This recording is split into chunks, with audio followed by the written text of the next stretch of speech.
ಬಾಲ್ಯದ ನೆನಪುಗಳು. ಪ್ರತಿ ವರ್ಷ ದ್ವಾರಕಾ ತಿರುಮಲದಲ್ಲಿ ನಡೆಯುತ್ತಿದ್ದ ದಸರಾ ಹಬ್ಬದ ಸಂಭ್ರಮದ ಒಂದು ಕಥನ. ಈ ಹಬ್ಬವನ್ನು ಊರಿನವರೆಲ್ಲರೂ ಸೇರ್ಕೊಂಡು ತುಂಬಾ ಗ್ರ್ಯಾಂಡ್ ಆಗಿ ಆಚರಣೆ ಮಾಡ್ತಾ ಇದ್ರು.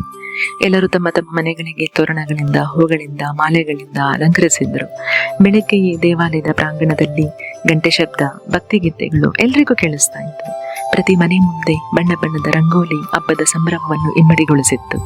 ಅಲ್ಲಿನ ಜನ ಆತುರದಿಂದ, ಮಕ್ಕಳು ತುಂಬಾ ಸಂತೋಷದಿಂದ, ಹೂಗಳ ಸುವಾಸನೆಯಿಂದ ಅಲ್ಲಿನ ವಾತಾವರಣ ತುಂಬಾ ಆಹ್ಲಾದಕರವಾಗಿತ್ತು. ದಸರಾ ರಜಾ ಆಗಿದ್ರಿಂದ ಮಕ್ಕಳಿಗೂ ಕೂಡ ಈ ಹಬ್ಬ ತುಂಬಾ ಇಷ್ಟವಾದ ಹಬ್ಬ. ಮಗು ಬೆಳಗ್ಗೆ ಎದ್ದು ಕಣ್ಮುಚ್ಚಿ ಯೋಚನೆ ಮಾಡ್ತಾ ಇತ್ತು, ದೇವರು ಬರೋಷ್ಟೇ ನಾವು ರೆಡಿಯಾಗಿ ಬರಬೇಕು, ದೇವರು ಬರೋದನ್ನ ನಾನು ನೋಡಬೇಕು, ಆರತಿ ಮಾಡಬೇಕು ಅಂತ ಕಣ್ಮುಚ್ಚಿ ಕೇಳ್ಕೊಳ್ತಾ ಇತ್ತು. ಅಲ್ಲಿನ ವಾತಾವರಣ ತುಂಬಾ ಪ್ರಶಾಂತವಾಗಿತ್ತು. ಮಗು ಹೋಗಿ ರೆಡಿಯಾಗಿ ಬರುವ ಅಂತ ಹೋಗಿ ರೆಡಿಯಾಗಿ ಯಾವ ಡ್ರೆಸ್ ಹಾಕೋಬೇಕು, ಯಾವ ರೀತಿ ರೆಡಿ ಆಗಬೇಕು ಅಂತ ಅನ್ಕೊಂಡು ಹೋಗಿ ರೆಡಿಯಾಗಿ ಬಂದ್ಲು. ಬಾಲ್ಕನಿಯಲ್ಲಿ ನಿಂತ್ಕೊಂಡು ಕೈ ಮುಗಿದು ದೇವರು ಬರೋದನ್ನು ನೋಡ್ತಾ ಇದ್ಲು. ದೇವರು ಬರುವಷ್ಟರಲ್ಲಿ ಏನ್ ಕೇಳ್ಕೋಬೇಕು, ಯಾವ ರೀತಿ ಆರತಿ ಮಾಡ್ಬೇಕು ಅಂತ ಅನ್ಕೊಳ್ತಾ ಇದ್ಲು. ಅಲ್ಲಿನ ಪಕ್ಷಿಗಳ ಕಲರವ ಮಗುವಿಗೆ ತುಂಬಾ ಖುಷಿ ಕೊಡ್ತಾ ಇತ್ತು. ಅಷ್ಟರಲ್ಲಿ ಬಂಗಾರದ ನದಿಯಂತೆ ರಥ ಕದಲುತ್ತಾ ಅವರ ಮನೆ ಬಳಿಗೆ ಬಂದೇ ಬಿಟ್ಟಿತ್ತು. ಬಣ್ಣ ಬಣ್ಣದ ಹೂಗಳಿಂದ ಅಲಂಕೃತವಾದ ದೇವರನ್ನು ನೋಡಿದ ಮಗು ತುಂಬಾ ಖುಷಿ ಪಟ್ಲು. ಮಂಗಳ ವಾದ್ಯಗಳೊಂದಿಗೆ ಭಕ್ತರ ನಡುವೆ ದೇವರು ಬರುತ್ತಿದ್ದನನ್ನು ನೋಡಿದ ಆ ಮಗು ಭಕ್ತಿ ಭಾವನೆಯಿಂದ ಪರವಶವಾಗಿ ಹೋದ್ಲು. ವಾವ್, ಇದು ಒಂದು ಹಬ್ಬ ಮಾತ್ರವಲ್ಲ, ಇದು ಒಂದು ಅದ್ಭುತವಾದ ಕ್ಷಣ, ಅಪರೂಪವಾದ ಜ್ಞಾಪಕ ಅಂತ ಮಗುವಿನ ಮುಖ ಸಂತೋಷದಿಂದ ಹೊಳೆಯುತ್ತಿತ್ತು. ಆತುರವಾಗಿ ಅಮ್ಮನ ಬಳಿ ಹೋಗ್ಬೇಕು ಅಂತ ಹುಡುಗಿ ಅಮ್ಮನ ಬಳಿಗೆ ಹೋದ್ಲು. ಮಗು ಬರುತ್ತಿದ್ದನ್ನು ನೋಡಿದ ಅಮ್ಮ ತನ್ನ ಕೈಯಲ್ಲಿದ್ದ ತಟ್ಟೆಯನ್ನು ಮಗುವಿಗೆ ಕೊಟ್ಟು, ಹೋಗಿ ಆರತಿ ಮಾಡು, ಹುಷಾರಾಗಿ ತಗೊಂಡೋಗು, ದೀಪ ಹಾರದೆ ಇರುವಾಗ ನೋಡ್ಕೋ ಅಂತ ಹೇಳಿ ತಟ್ಟೆ ಕೊಟ್ಟು ಮಗುವಿಗೆನ್ನು ಹೊರಗೆ ಕಳಿಸಿದ್ಲು. ತಟ್ಟೆ ಹಿಡಿದ ಮಗು ಹೊರಗೆ ಬಂದು ದಾರಿಯಲ್ಲಿ ನಡ್ಕೊಂಡು ಹೋಗ್ತಾ ಇರ್ಬೇಕಾದ್ರೆ, ಹೋಗಿ ಆರತಿ ಮಾಡಬೇಕು, ನನ್ನ ಸ್ನೇಹಿತರೆಲ್ಲ ಬಂದ್ರ ಅಂತ ಯೋಚನೆ ಮಾಡ್ಕೊಂಡು ಹೋಗ್ತಾ ಇದ್ಲು. ಅಷ್ಟರಲ್ಲಿ ತನ್ನ ಸ್ನೇಹಿತೆಯರು, ತನ್ನ ಕಸಿನ್ಸ್ ಎಲ್ಲರೂ ಕೂಡ ಅವಳಿಗೆ ಜೊತೆಯಾದ್ರು.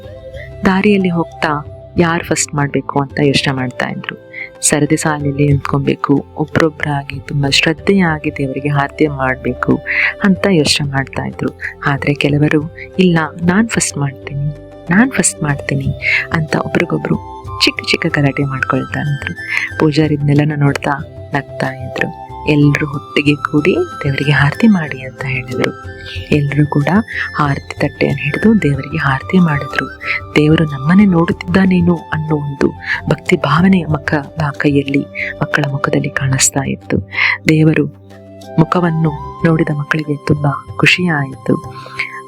ಪೂಜಾರಿ ಮಕ್ಕಳ ತಲೆಯ ಮೇಲೆ ಅಕ್ಷತೆ ಕಾಳಾಗಿ ಆಶೀರ್ವದಿಸಿ, ಚೆನ್ನಾಗಿ ಓದ್ಕೊಳ್ಳಿ, ಊರಿಗೆ ಒಳ್ಳೆಯ ಹೆಸರು ತರಬೇಕು ಅಂತ ಎಲ್ರಿಗೂ ಆಶೀರ್ವಾದ ಮಾಡಿದ್ರು.